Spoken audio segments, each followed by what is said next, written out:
Good morning. Good morning. Okay, let me stop.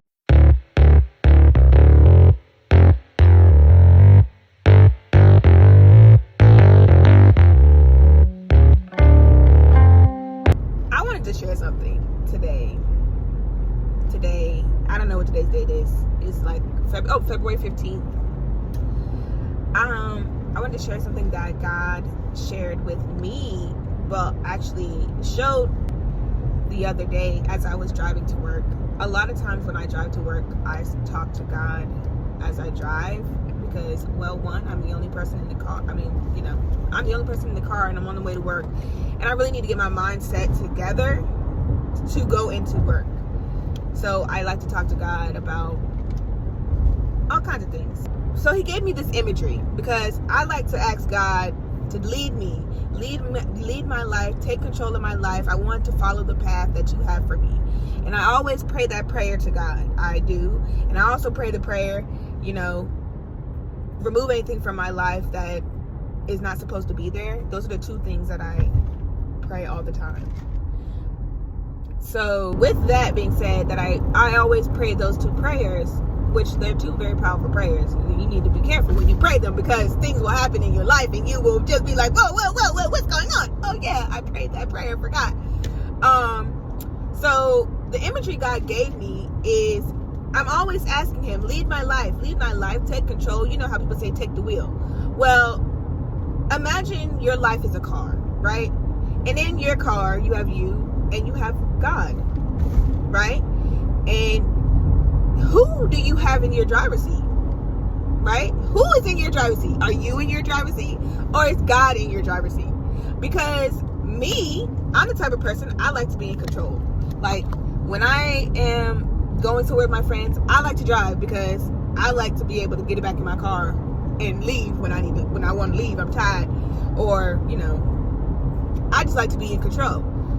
So in this imagery, God is like, I'm thinking back to the last time I prayed that prayer, and God's like, okay, well, we're in the car of your life, and I'm trying to take you to this destination, but you want to be in the driver's seat, even though you keep asking me to take control of your life. But really, what you're not meaning those words, because if I wanted God to really take control of my life, I would let him be in the driver's seat. But I'm not letting him be in the driver's seat. I'm in the driver's seat, and I'm just, sometimes I get scared and I take my hands off the wheel and I let him steer it, or, he'll tell me a direction and I might go that way or I might not, or, I just want him to be there, like, my comfort. You know what I mean? Like, I just stay in the passenger seat, just in case, just in case. I want to keep him there, just in case. And he's trying to lead me because that's what I'm asking him to do. But, like when you're going on a long trip and you got to switch out drivers, that's basically what I've been doing in my life. Like, at times I'll let God lead. Well, yeah. And at times I'll want to be in the driver's seat. And it's like, you have to make a choice, I can't be driving my car and God's like, well, you need to turn left here. And I'm like, but my friend's house is right up the road. I want to stop by and say hi. And God's like, that person is not your friend. We don't need to go there. But I'm like, but they be my friend this whole time. I want to go there. Please. Or I want to take a comfort stop. I want to go back to my comfortable place. Let me stop there. But one thing about God is he will sit in that passenger seat. He's not going to force you to let him be in the driver's seat. He's going to sit in that passenger seat until you're ready to let him take control. Now, every once, he will be like, hey, you shouldn't go this way. Hey, like a navigation. He gonna navigate you, but it's up to you to really follow his direction. And, if you're trying to really build a relationship with God, the first step is following his direction. So you may still be in that driver's seat, but are you following the directions he's giving you as he sits in that passenger seat? And then eventually you'll let him drive, because I know some people are scared, like, so yeah, that was that imagery he gave me for that prayer that I'm always praying. Like, I'm always asking God, I want to follow the path that you have for me, but I'm not letting him drive the car. I'm not letting him drive the car. it's just so like mind blowing to me that he's really just like, hey, you know. And sometimes I might put him in the backseat, and I might put somebody. Whew, I'm sorry, I did like the things you put before God. Now God is in the backseat. Now God is in the trunk. Like, what are you doing? What are you really doing? Why is he all the way back there? And then you want to talk about lead me? He got to climb over all that junk you got in your front seat, in your passenger seat, he got to climb over all that stuff. Just to get to the front. Anyways, but also the revelation I got that he gave me about, you know, the prayer, remove the things from my life that may not be for me. You know that one of those things can be a job. And you don't think about it in your head. You're not like, wait, God can really remove a job from my life. A job can really not be part of the plan that he has. Like a particular job cannot be part of the plan that he has for your life.